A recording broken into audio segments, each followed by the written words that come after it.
I thought I had found the perfect balance in my relationship with Jessica. For 3 years we built a life together that felt right in every way. Then came that evening when she sat me down and said those words, "Clifford, I need some space. Do not contact me for a while." I respected her wishes until I saw those vacation photos with her ex on social media. What she did not expect was that I would change the locks and sell her car that was in my name. Before I tell you how I discovered this bitter truth, where are you watching from? Drop it in the comments and subscribe to hear more real-life stories like this one. 3 years ago, I met Jessica at a company fundraiser. I still remember how she stood out in the crowd laughing with colleagues near the bar. There was something magnetic about her confidence and the way she carried herself. We made eye contact across the room, and I decided to introduce myself. Our conversation flowed effortlessly that night, like we had known each other for years instead of minutes. After exchanging numbers, we started dating almost immediately. Those first few months were nothing short of magical. We discovered shared interests in hiking obscure documentaries and a mutual love for trying new restaurants. Every weekend became an adventure exploring our city or taking short road trips to nearby towns. I found myself falling deeply for her intelligence, humor, and the way she seemed to genuinely care about the people in her life. After a year of dating, we decided to move in together. It felt like the natural next step. I owned a 2-bedroom apartment in a nice part of town, and Jessica moved in with her belongings, making the space truly ours. I cannot explain the satisfaction I felt seeing her books mixed with mine on the shelves, her coffee mug next to mine in the cabinet. We were building something real together. Around that time, Jessica mentioned she needed a new car but was struggling with credit issues from student loans. Without hesitation, I offered to help. I purchased a blue Honda Civic, keeping it in my name until her credit improved. She was ecstatic, promising to make the payments herself. I never saw it as a big deal at the time. When you love someone, you want to make their life easier. The car was just one of many ways I invested in our relationship, both financially and emotionally. Things started changing subtly about 6 months ago. Jessica began working later at the marketing agency, where she was employed as a graphic designer. At first, it seemed normal. Her team had landed a big client, and everyone was putting in extra hours. But then, the late nights continued long after the project deadline had passed. Our weekend plans started falling apart too. Jessica would cancel our standing Saturday morning breakfast date, claiming exhaustion from the work week. Dinner with friends would get postponed because of sudden deadlines. I tried to be understanding, but I could not ignore the pattern forming. Then came the phone behavior that raised my suspicions. Jessica, who usually left her phone face up on any surface, began keeping it face down or always within reach. She would smile at text messages, but quickly put the phone away if I entered the room. I am not naturally suspicious, but these changes were impossible to ignore. The name Michael started appearing in our conversations. Michael from work said this, or Michael recommended that restaurant. I remembered Jessica mentioning an ex named Michael years ago, but she had assured me they had no contact after a messy breakup before she met me. When I casually asked if this was the same Michael, she seemed defensive. Of course not, Clifford. Michael is a common name. This is a new art director at the agency. Why would you even ask that? My suspicions grew one night, when Jessica fell asleep on the couch with her phone unlocked. I am not proud of what I did next, but I looked at her recent messages. There was indeed a conversation with Michael Work that seemed overly friendly. They were discussing inside jokes and planning a meeting for coffee to catch up on old times. Nothing explicitly romantic, but the familiarity bothered me. The next morning, I confronted Jessica about the messages. That led to our first major argument about Michael. "Are you spying on me now?" she demanded, eyes flashing with anger. I was not spying. Your phone was open and I saw the messages. Are you sure this is just a work colleague? I cannot believe you do not trust me after 3 years. Yes, Michael and I knew each other before he started at the agency. We have mutual friends. Am I not allowed to be friendly with coworkers now? I apologized for looking at her phone, but could not shake the feeling that something was off. Jessica seemed to forgive me, but a new distance formed between us. The easy comfort we once shared felt strained. As weeks passed, my uneasiness grew. Jessica became increasingly detached. Conversations that once lasted hours now ended in minutes. Physical affection, once natural and frequent, became rare and seemed forced when it happened. I felt her slipping away but could not understand why or how to stop it. I tried everything I could think of to rekindle what we had. I made reservations at her favorite restaurant, the small Italian place where we had our first official date. I bought tickets to see a band she had mentioned wanting to see. I even started planning a surprise weekend getaway to the mountain cabin she had been eyeing on rental sites. Jessica acknowledged these efforts with polite appreciation, but nothing more. The enthusiastic woman who once tackled me with a hug when I brought home her favorite dessert now offered a simple thank you with barely a smile. It was like living with a stranger wearing the face of someone I loved. The real turning point came when Jessica refused to attend my best friend Thomas's birthday dinner. Thomas and I had been friends since college, and Jessica had always gotten along well with him and his wife. The dinner had been planned for months, and Jessica had initially said she would be there. "I am just too tired, Clifford," she said that evening, still in her work clothes. "It has been a long week and I need to recharge." You understand, right? I went to the dinner alone, making excuses for her absence. When I got home, I checked social media and saw that Jessica had posted photos from a bar with work colleagues. There she was smiling broadly, with a drink in hand, looking anything but tired. Michael was in several of the photos, standing close to her. Too close for comfort. I did not confront her that night. Something told me to wait and observe. That decision would prove crucial in the days to come. 2 days after the birthday dinner incident, Jessica asked to talk. We sat at our kitchen table, the same place where we had shared countless meals and conversations. This time her expression was serious, her body language closed off. "Clifford, I need to tell you something," she began, not quite meeting my eyes. "I have been doing a lot of thinking about myself, about us, about where I am in life right now." My stomach tightened. I had heard enough relationship stories to recognize the prelude to bad news. "I think I need some space," Jessica continued. "Not just a night or two, but real space. I need about 2 weeks to clear my head and think about what I want for my future." "Are you breaking up with me?" I asked directly, my voice steadier than I felt. No, she insisted, finally looking at me. "This is not a breakup. Think of it as a pause. I just need time to myself without any contact. No calls, no texts. I've been feeling overwhelmed with everything, and I cannot think clearly about what I want." I tried to discuss it further to understand what had prompted this sudden need for space. Had I done something wrong? Was there a specific issue we could address together? Jessica remained vague. "It is not anything you did. It is about me figuring out what I want in life. Please respect this, Clifford.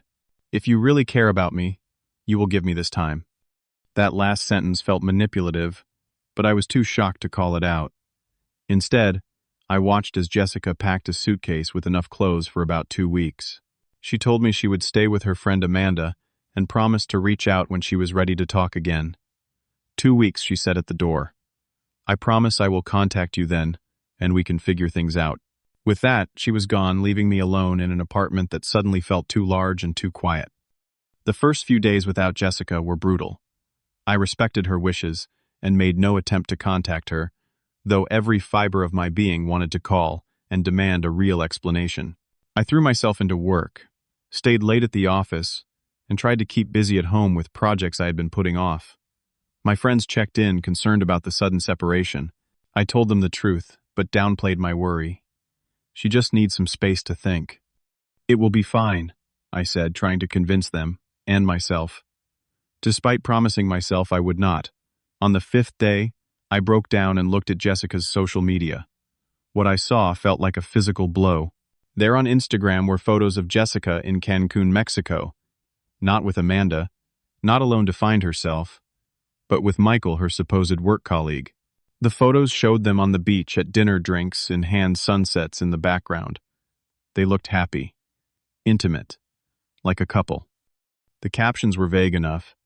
"Sometimes you need to get away to gain perspective, and ocean therapy is the best therapy."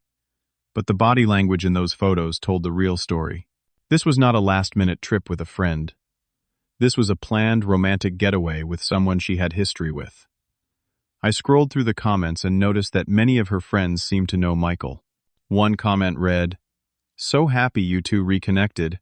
You always made such a cute couple back in the day." Back in the day, this confirmed what I had suspected. Michael was not just a colleague. He was the ex-boyfriend she had claimed to have no contact with. Looking at the dates of the posts, I realized Jessica had left for Mexico the very day she asked for space from me. The trip had clearly been planned in advance. Plane tickets, hotel reservations, time off work. None of that happened spontaneously. I sat with my phone in hand, a strange calm, replacing the initial shock. It was the calm of absolute clarity. The pieces all fit. Now, the late nights, the changed phone habits, the cancellations, the emotional distance. Jessica had been rekindling things with Michael for weeks, maybe months. I dug deeper and found that Michael had transferred to her agency about 2 months ago. Their work relationship had been a convenient cover for reconnecting. Through mutual friends on social media, I discovered they had been in contact for at least a month before he took the job there. The betrayal cut deep. Not just the apparent cheating, but the elaborate lie about needing space for herself. She had looked me in the eye and created a false narrative so she could vacation with an ex-boyfriend, while keeping me as a safe backup option. That night was one of the darkest I can remember. I drank too much whiskey and called Thomas, who came over immediately. I showed him the photos, and he sat with me as I cycled through anger, hurt, and disbelief. "She does not deserve another minute of your thoughts, man," Thomas said. "This is not a misunderstanding. This is calculated deception." As the alcohol wore off, a new feeling emerged: determination. I began to see the whole relationship differently. Looking back, there had been other incidents of half-truths, moments when Jessica's stories did not quite add up. I had dismissed those inconsistencies, giving her the benefit of the doubt because I loved her. I realized that in 3 years together, I had been the one making most of the sacrifices and investments. The apartment was mainly furnished with my things. I had adjusted my work schedule to accommodate her preferences. I had even bought her a car, for goodness sake. What had she contributed of equal value? As dawn broke, I made a decision. I would not confront Jessica online or create drama while she was away. I would not give her the satisfaction of seeing me upset or desperate. Instead, I would use the time to protect myself and regain control of my life. That morning, I took a cold shower and made a mental shift. This was no longer about saving a relationship. This was about self-respect and boundaries. Jessica had not just asked for space. She had lied to my face to create a cover story for her vacation with an ex. That level of disrespect demanded a response. I started by reviewing our financial entanglements. Most things were thankfully separate, but there was the matter of the car. I pulled out the paperwork and confirmed what I already knew: the Honda Civic was entirely in my name. Jessica had been making the monthly payments directly to me, but legally the vehicle belonged to me alone. Next, I considered our living situation. We had no formal agreement beyond her paying half the utilities and groceries. My name was the only one on the lease. The apartment and everything major in it belonged to me. With these facts established, I formed a plan. I called a locksmith and had all the locks changed. It was not out of spite, but a practical security measure. Someone who had lied so convincingly might have shared keys with others or made copies I did not know about. The car situation required more thought. I consulted with a friend who works in law to make sure I understood my rights. He confirmed that, as the legal owner, I could sell the vehicle as long as I followed proper procedures. I listed the car for sale online that afternoon. By evening, I had 3 interested parties.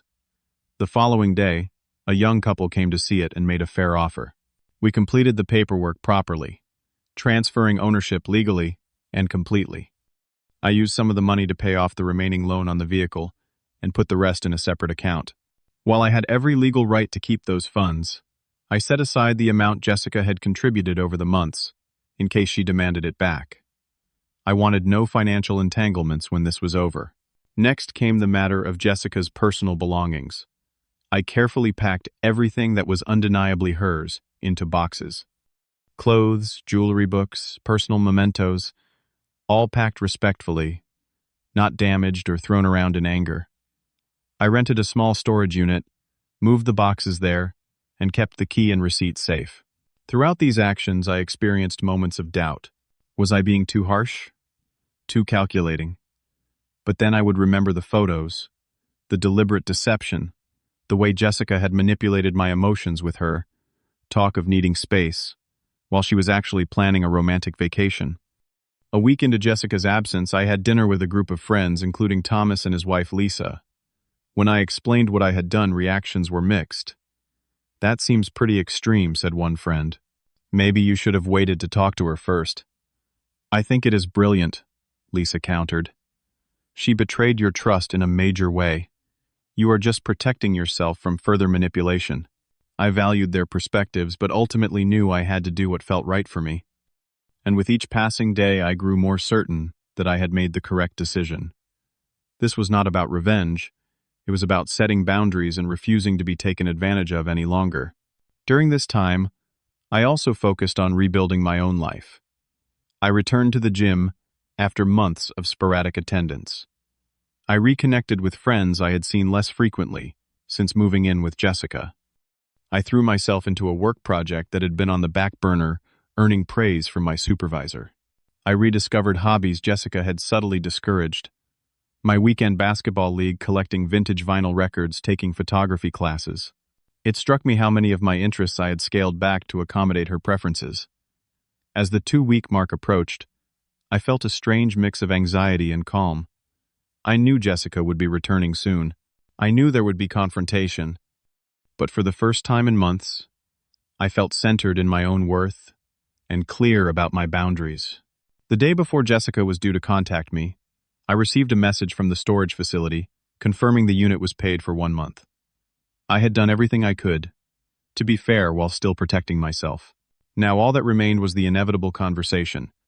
16 days after Jessica left, 2 days beyond when she had promised to reach out, my phone rang with her number. I was having coffee at my desk at work when her name flashed on the screen. My heart raced, but I answered calmly. "Clifford, I just got back and my key does not work." Jessica said, her voice a mix of confusion and irritation. "No, hello, no acknowledgement of the extended silence, just straight to her problem." "I know," I replied evenly. "I changed the locks." A moment of stunned silence followed. "You what? Why would you do that?" "And where is my car?" "The parking spot is empty." "I sold it last week," I said, maintaining the same calm tone. "It was in my name, as you know."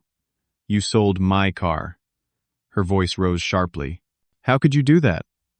"I have been making the payments. I set aside the money you contributed," I explained. "You can have that back."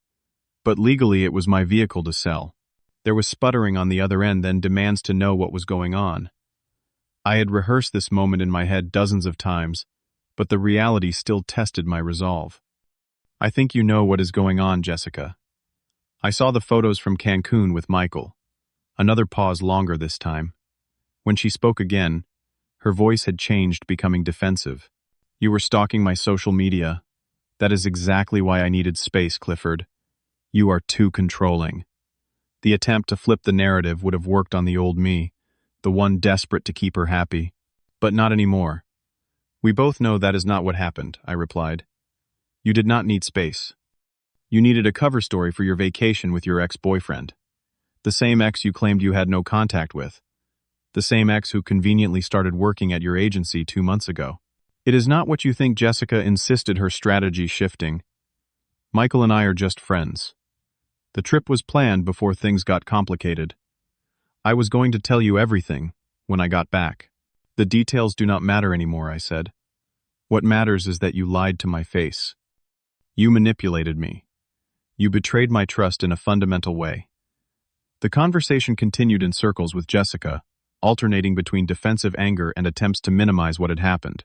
She claimed the relationship with Michael was new and unexpected, that she had been confused about her feelings, that she had planned to break things off with him during the trip, but needed to do it in person. Each explanation was less convincing than the last. I remained steady, not raising my voice or engaging with her attempts to provoke an emotional reaction. Finally, I suggested meeting in person to finalize things. We agreed to meet at a coffee shop the following afternoon. I would bring the storage key and information about the money from the car sale. When we met, Jessica looked both angry and uncertain. The confident woman who had walked out of our apartment 2 weeks earlier seemed diminished somehow. She had clearly not expected consequences for her actions. "Your things are in a storage unit," I said, sliding the key and information across the table. "It is paid for 1 month. This envelope has the details of your car payment contributions." I calculated everything fairly. Jessica stared at the items, then at me. "So that is it. 3 years together, and you just pack up my life and sell my transportation without even talking to me. First, you forfeited the right to that conversation when you lied about needing space to go vacation with your ex." I replied, "I respected what you asked for. I did not contact you. I gave you space. You just did not expect me to see the truth or stand up for myself." "It was just a mistake, Clifford," she said, her tone, softening eyes growing teary. "People make mistakes. We could work through this if you were not being so extreme." For a moment, the sight of her tears tugged at my heart. We had shared so much, and endings are never easy. But I remembered the calculated nature of her deception and stayed firm. This was not a mistake. A mistake is forgetting an anniversary or saying something hurtful in anger. You planned this, Jessica. You created an elaborate lie so you could test the waters with Michael while keeping me as a backup plan. That shows a fundamental lack of respect. "So you are punishing me," she accused. "No. I am protecting myself. There is a difference." We talked for almost an hour. Jessica cycled through various tactics: tears, anger, rationalization, appealing to our history together. But with each attempt, I saw more clearly how manipulative she could be. The woman I had loved was showing her true character, and it was an eye-opening experience. When it became clear that I would not budge, that the locks would remain changed, and our relationship was over, Jessica's demeanor changed completely. The tears dried up, and cold anger took their place. "You will regret this," she said, gathering her things. "Good luck finding someone who will put up with your issues the way I did." I watched her leave, waiting for the pain or regret to hit me.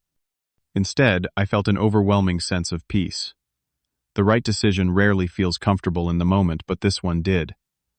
I had stood up for myself and refused to be manipulated any further. In the months that followed, I heard through mutual friends that Jessica and Michael's relationship had imploded spectacularly after just a few weeks. Apparently, the fantasy of rekindled romance could not withstand the reality of everyday life. She had reached out to some of our mutual friends, painting me as unreasonable and vindictive. A few believed her, but most saw through the narrative. I focused on rebuilding my life one day at a time. The apartment that had felt empty without Jessica soon became my sanctuary again.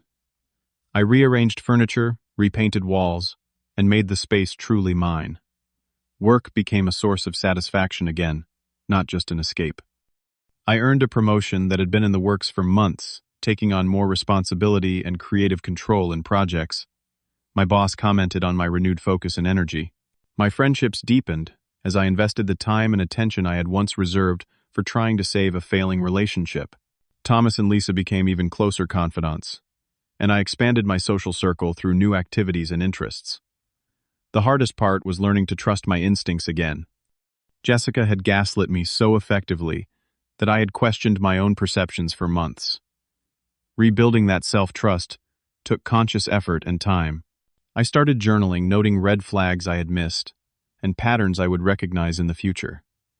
About 6 months after the breakup, I felt ready to consider dating again. I approached it differently this time, more aware of my boundaries and unwilling to compromise on respect and honesty. I had a few casual dates, but was in no rush to enter another serious relationship. A year after Jessica left for her space in Cancun, I could look back on the whole experience with genuine gratitude. As painful as it had been, it taught me invaluable lessons about self-respect, boundaries, and the courage to enforce them. I learned that loving someone does not mean accepting disrespect or betrayal. Most importantly, I discovered my own strength in adversity. If you have ever had to make a difficult decision to protect yourself in a relationship, I would love to hear your story in the comments. What signs did you miss? How did you find the strength to stand up for yourself? And if you are currently struggling with similar issues, remember that respecting yourself is not selfish. It is necessary. Hit like if this story resonated with you, subscribe for more real-life experiences, and share with someone who might need to hear that it is okay to set boundaries. Thank you for listening to my journey, and I hope it brings some clarity or comfort to yours.